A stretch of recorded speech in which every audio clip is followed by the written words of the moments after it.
Younous Omarjee, rebonsoir. Merci d'être là, eurodéputé LFI. Alors l'exécutif mobilisé, on vient de le voir à Matignon et à l'Elysée. La pression monte à 2 jours donc, de cette nouvelle mobilisation. Quel regard vous portez-vous sur ce mouvement ? Il y a eu une mobilisation très puissante le 5 mars dernier. Et je crois qu'en réalité, les Français voient très clair. Les Français ne veulent pas de la retraite à points. Ils ont bien compris que c'est une révolution qui va porter préjudice à leurs intérêts, c'est-à-dire que les pensions pourront baisser et baisseront. Vous savez, les gens font des sacrifices tout au long de leur vie, pour leurs enfants, pour eux-mêmes. Ils sont souvent dans la précarité, mais gardent cet espoir d'avoir demain une retraite qui leur permette de satisfaire à quelques petits plaisirs de la vie et de vivre dignement. Vous faites référence là au gouvernement qui dit que les Français ne comprennent rien à cette réforme qui est en cours. Et cela, on veut leur enlever aussi. Lorsqu'on fait de la politique, l'objectif, c'est d'organiser le bonheur des gens.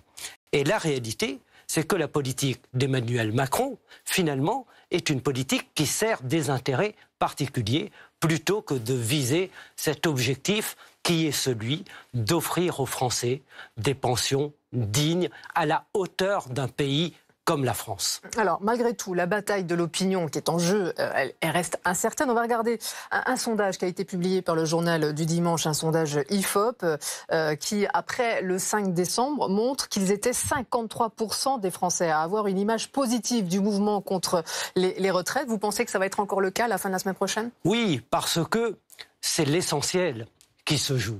Et il n'est pas étonnant que ce soit sur la réforme des retraites que nous ayons eu une des mobilisations qui s'inscrit dans l'histoire des luttes sociales. C'est l'essentiel qui se joue et cela transcende en réalité toutes les catégories, toutes les classes d'âge.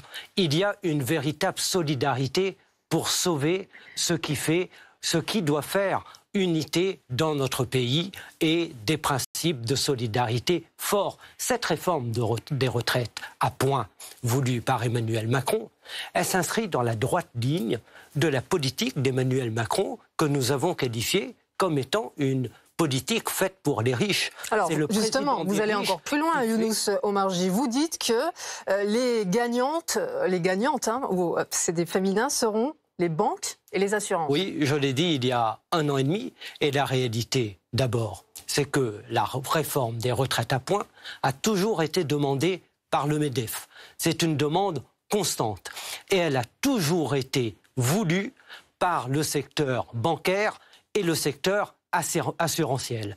Parce qu'ils se disent, comme les gens vont avoir des très petites retraites, alors il faudra prendre des complémentaires par la capitalisation. Mais nous avons hérité, nous, de la libération. C'est un héritage considérable, un système fondé sur la solidarité. Et c'est cela que les Français veulent sauver. Alors, mais par contre, il n'y aura pas de recul. C'est ce qu'a annoncé tout à l'heure, ce matin, en tout cas, Bruno Le Maire. Il refuse de parler de recul. C'est dans l'émission de Francis Letellier. Il a défendu l'idée d'un calendrier plus souple et d'un retour à l'équilibre financier. Je vous parlais aussi de Philippe Martinez, qui, lui, a dénoncé le mépris du chef de l'État et du Premier ministre. Est-ce que l'on n'est pas monté d'un cran dans la confrontation ? Mais vous savez, pour une réforme aussi importante, la réalité, c'est qu'il y a eu très peu de concertation.